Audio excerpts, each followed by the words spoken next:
그 초기 한국교회의 이 무디라고 불렸던 부흥사 이성봉 목사님이 이런 이야기를 들려주셨습니다. 어떤 부자가 이 젊은 여자를 아내로 맞이했답니다. 그런데 그 여자가 시집 온 날부터 속을 썩이더래요. 집에도 잘 안 들어오고, 밥을 하라면 죽을 쓰고, 죽을 쓰라면 밥을 하고, 오라면 가고 가라면 오고, 참 뭐 그래 뭐 어려서 그러겠지. 그러고 참고 살았는데 나이가 들면 들수록 더 심해지는 겁니다.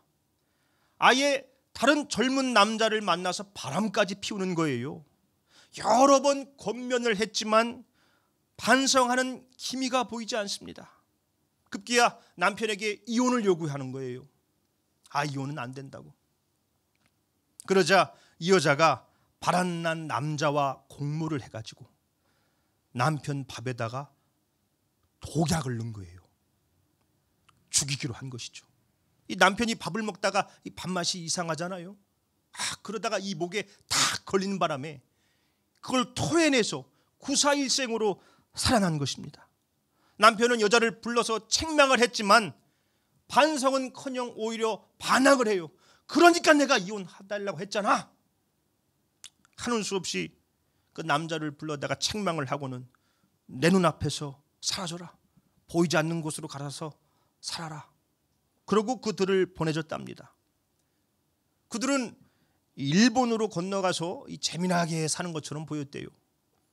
그런데 이 죄악으로 맺어진 관계가 오래 갈 수는 없는 법이지요. 그 남자는 맨날 술 노름에 빠져 살다가 급기야 그 여자를 노름빛으로 술집에 팔아버린 겁니다. 그런데 그때 그 여자가 그놈 아이를 임신한 상태였어요. 세상에. 이 배는 점점 불러오는데 이 술단지를 부둥켜 안고 오고 가는 남자한테 술 팔고 몸 팔고 처참한 생활을 하고 있었지요.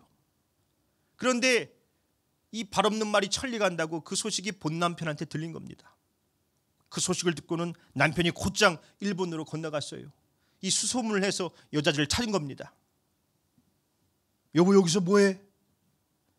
이 남편을 보고 깜짝 놀라가지고 당신 여기 뭐 하러 왔어요? 당신 보러 왔지. 이런 모습 봐서 뭐래요? 여기서 뭐 하고 있는 거야?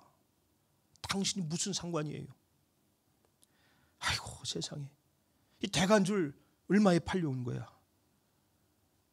가서 물어보시구려. 여보시오 주인장, 이 여인을 얼마에 사왔어? 돈 많이 줬어요. 도로 불러주시오. 이 여자 내 아내요. 그러고는 많은 배상금을 치르고 아내를 도로 찾아온 겁니다. 이 아내도 민망했는지 나를 데려가서 뭐 하시게요? 어서 가자. 너는 나의 사랑하는 아내가 아니냐. 어서 가자. 그러고는 한국으로 데리고 와서 그 남자의 자식을 낳게 한 겁니다. 남편은 친자식처럼 그 아이를 사랑하고 아껴줬습니다. 그리고 그 여자도 전보다 더 사랑해줬다는 거예요. 이성봉 목사님은 이 이야기를 들려주시고는 묻습니다. 여러분, 그 여자가 누굽니까? 누굽니까? 바로 마귀를 쫓아 죄악 가운데 살아가던 우리들이라는 것입니다. 그럼 그 여자를 끝까지 포기하지 않고 사랑한 그 남편은 누굽니까? 물어요. 우리를 구원하기 위해 하나밖에 없는 아들 예수님까지 내어주신 하나님 아버지입니다. 그런 것이죠. 우리가 함께 묵상하고 있는 이 호세아의 이야기와 많이 닮았습니다. 이 주전 8세기 여로보암 2세 때 이 북왕국 이스라엘은 전성기라고 불릴 정도로 풍요로웠습니다. 그런데 실상은 부정과 부패, 불의가 가득했죠.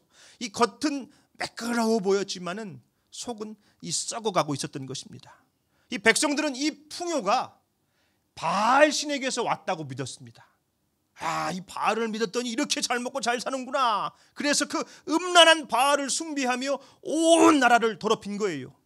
그때 하나님이 호세아 선지자를 부르십니다. 근데 이 부르심이 요상해요. 음란한 여자랑 결혼을 하라는 거예요. 세상에. 어떻게 그래요? 하나님의 명령이니 뭐 어쩔 수 없지요. 그래서 이 고멜이라는 음녀, 이 창녀를 만나서 결혼을 했습니다. 아이를 낳는데 아이들 이름을 이스라엘, 롤로아마, 로암미 이렇게 지으랍니다. 이게 무슨 뜻인가? 이스라엘은 뭐 하나님이 씨를 뿌렸다라는 뜻이지만은 이 폭력적인 예후 왕조를 심판하겠다는 의미예요. 로아마는 더 이상 긍휼히 여기지 않겠다. 로암미는 내 백성이 아니다. 하나님이 이스라엘을 심판하시겠다는 것이죠. 어떻게 자식들 이름을 그렇게 지어요, 세상에. 이 고멜이라는 음녀는 바람나서 또 집을 나가버렸습니다, 세상에. 야, 그래, 가라, 가. 그런데 하나님이 또 호세아를 불러요. 그 여자 다시 데리고 와라. 그리고 사랑해라 명령을 하는 겁니다. 아니 어떻게 바람난 음녀를 아무 조건도 없이 다시 사랑할 수 있습니까, 세상에? 이 신뢰가 깨지지 않았습니까? 아니 뭐 이거는 상종을 하지 말아야죠. 그런데 다시 데리고 와라. 그리고 사랑해라. 아니 뭐 사랑하라고 한다고 됩니까 그게? 호세아는 큰 비용을 지불하고 고멜을 다시 데리고 왔어요. 그리고 그녀를 얼르고 덜내면서 하나님 아버지의 마음을 느끼는 거예요. 야, 이게 하나님 마음이겠구나.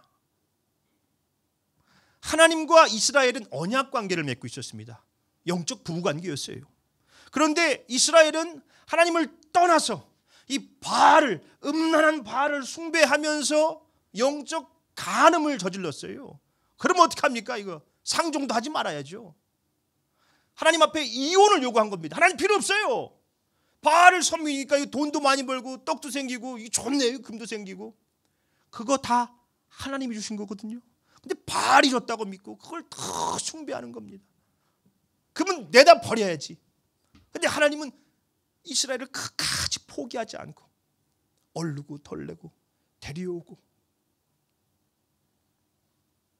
그러면서 호세아가 하나님 마음을 알게 된 것이지요.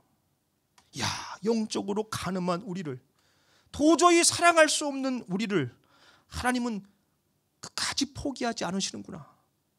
아니 대체 우리가 무엇이길래 왜 그렇게까지 우리를 사랑하시나? 그때 하나님이 그러시는 거예요. 너희는 내 백성, 내 사랑하는 아내가 아니냐? 어떻게 내가 너희를 떠나며 어떻게 너희를 버리겠느냐? 우리 호세아 11장 7절로 8절 말씀을 세 번역으로 보겠습니다. 내 백성이 끝끝내 나를 배반하고 바알을 불러 호소하지만 그가 그들을 일으켜 세우지 못할 것이다. 에브라임아, 내가 어찌 너를 버리겠느냐? 이스라엘아, 내가 어찌 너를 원수의 손에 넘기겠느냐? 내가 어찌 너를 아드마처럼 버리며 내가 어찌 너를 스보임처럼 만들겠느냐? 너를 버리려고 하여도 나의 마음이 허락하지 않는구나. 너를 불쌍히 여기는 애정이 나의 속에서 불길처럼 강하게 치솟아 오르는구나. 버릴 수가 없어요. 내 안에 그 사랑이 내 백성을 버릴 수가 없는 겁니다. 그 하나님의 마음을 깨닫자 호세아가 백성들에게 절절하게 호소하는 게 바로 오늘 본문이에요. 본문 말씀 1절이죠. 오라, 우리가 여호와께 돌아가자. 여호와께서 우리를 찢으셨으나 도로 낫게 하실 것이요 우리를 치셨으나 싸매어 주실 것임이라. 여호와 하나님께 돌아가자는 것입니다. 돌아가기만 하면은 하나님이 다 회복시켜 주실 거라는 것이죠. 여러분, 왜 이스라엘 백성들이 하나님을 떠나서 이 바알을 숭배하게 됐을까요? 왜 우리는 하나님을 떠나서 돈을 쫓아, 이 쾌락을 쫓아, 욕망을 쫓아 살아가는 것일까요?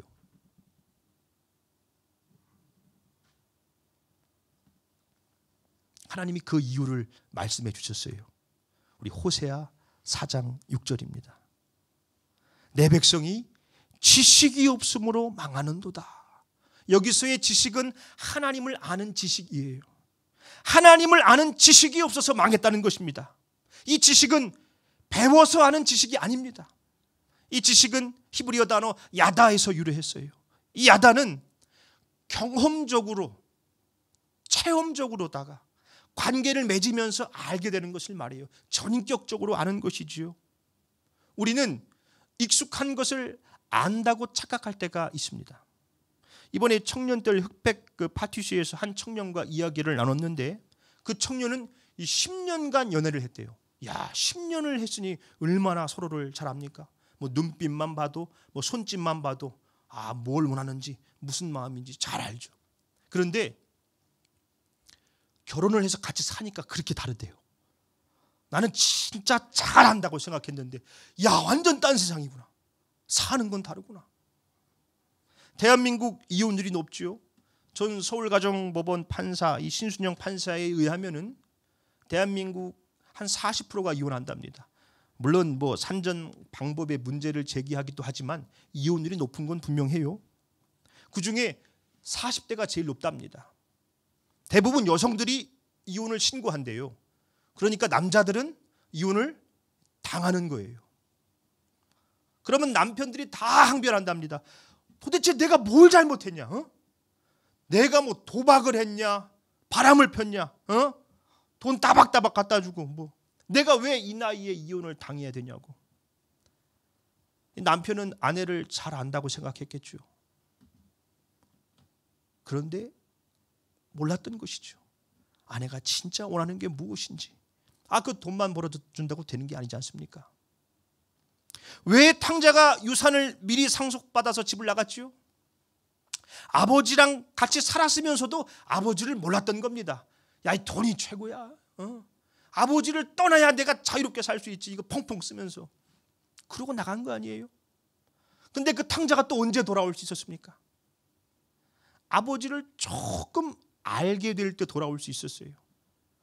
야, 우리 아버지에게는 양식이 풍족한 품꾼이 얼마나 많은가. 그런데 난 여기서 굶어 죽게 생겼구나. 야, 내가 돌아가면은 나를 내쫓지시는 않고 이 품꾼 중에 하나로라도 여겨주시겠지. 근데 아버지가 품꾼의 하나로 여겼습니까? 한 걸음에 달려와가지고 부둥켜 안고 좋은 옷을 입히고 가락지를 끼우고 신을 신기고 잔치를 베풀었습니다. 그러니까 아버지를 조금 안 거예요. 만약 탕자가 그 아버지의 마음을 알았다면은 집을 나갔겠습니까? 몰랐던 것이지요. 우리가 예수님의 십자가를 잘 안다고 생각할 수 있어요. 익숙하니까. 예수님이 우리의 죄를 위해서 십자가 지신 거 아닌가? 그런데 진짜 예수님의 십자가를 우리가 안다면 하나님의 아들이 나를 구원하기 위해 하늘 영광 다 버리시고 인간의 몸을 입고 이 땅에 오셔서 나의 모든 죄의 짐을 대신 다 지시고 그 십자가에서 물과 피를 다 쏟으시며 나를 구원하셨다는 것을 진짜로 우리가 안다면 우리가 어찌 내 생각대로 내 뜻대로 돈을 쫓아 욕망을 쫓아 그렇게 살 수 있겠습니까? 모르는 것이지요. 그래서 호세아 선지자가 절절하게 호소합니다. 본문 말씀 3절이죠. 그러므로 우리가 여호와를 알자. 힘써 여호와를 알자. 그의 나타나심은 새벽빛같이 어김없나니 비와 같이 땅을 적시는 늦은 비와 같이 우리에게 임하시리라. 안다는 것은 배워서 아는 것이 아닙니다. 예수님의 십자가를 안다는 것은 교리적으로 아는 것이 아닙니다. 그 예수님의 십자가가 나의 십자가가 되는 것을 경험해야 하는 것이지요. 주님이 그 못 박히신 그 십자가, 그 손에 나의 손을 포개고 그 못 박힌 발에 나의 발을 포개서 예수님의 죽음이 나의 죽음이 되고 예수님의 부활이 나의 부활이 되는 것을 경험할 때 우리는 그 십자가를 알게 되는 것이지요. 말씀 속에서 예수님의 성품과 행적들을 발견하고 그것들을 삶으로 살아내기 위해서 애쓰면서 그 경험을 통해서 우리는 하나님의 마음을 알아가게 되는 것입니다. 그래서 호세아 선지자가 어떻게 여호와를 알자는 거예요? 힘써 알자. 힘써. 예수님의 성품을 닮아가기 위해서 힘써. 예수님이 가신 길을 따라가기 위해서 힘써 여호와를 알자 말씀하고 있는 것입니다. 그것이 참 행복으로 가는 길이기 때문입니다. 말씀을 맺겠습니다. 이 심순덕 시인의 엄마는 그래도 되는 줄 알았습니다라는 유명한 시가 있어요. 엄마는 그래도 되는 줄 알았습니다. 하루 종일 밭에서 죽어라 힘들게 일해도 엄마는 그래도 되는 줄 알았습니다. 찬밥 한 덩이로 대충 부뚜막에 앉아 점심을 때워도 엄마는 그래도 되는 줄 알았습니다. 한겨울 냇물에 맨손으로 빨래를 방망이질해도 엄마는 그래도 되는 줄 알았습니다. 배부르다, 생각 없다, 식구들 다 먹이고 굶어도 엄마는 그래도 되는 줄 알았습니다. 발 뒤꿈치 다 해져 이불이 소리를 내도 엄마는 그래도 되는 줄 알았습니다. 손톱이 깎을 수조차 없이 닳고 문드러져도 엄마는 그래도 되는 줄 알았습니다. 아버지가 화내고 자식들이 속썩여도 전혀 끄떡없는 엄마는 그래도 되는 줄 알았습니다. 외할머니 보고 싶다, 외할머니 보고 싶다, 그것이 그냥 넋두리인 줄로만. 한밤중 자다 깨어 방구석에서 한없이 소리 죽여 울던 엄마를 본 후론 엄마는 그러면 안 되는 것이었습니다. 엄마를 안다고 생각했어요. 엄마는 그래도 되는 줄 알았지요. 그런데 한밤중 방구석에 쭈그리고 소리 없이 우는 엄마를 보는 순간 엄마는 그러면 안 되는 것이었구나. 그제야 엄마를 알게 됐다는 것이지요. 딸일 때는 몰랐는데 나도 커서 결혼을 해 아이를 낳고 엄마가 돼보니 그제야 엄마를 알게 되는 것이지요. 안다는 것은 그런 것입니다. 힘써 여호와를 알자는 것은 힘써 하나님을 닮아가자는 것입니다. 예수님의 성품을 닮아가고 주님이 가신 길을 따라간다는 것이지요. 그렇게 우리가 힘써 주님을 닮아갈 때 우리는 주님을 알게 되고 그 주님을 아는 만큼 우리는 주님께 가까이 가게 되고 그 주님을 아는 만큼 우리는 더 행복을 누리게 됩니다. 하나님을 아는 것이 곧 행복이기 때문입니다. 우리 행복한 교회가 그렇게 힘써 여호와를 알게 되게 되기를 간절히 소망합니다.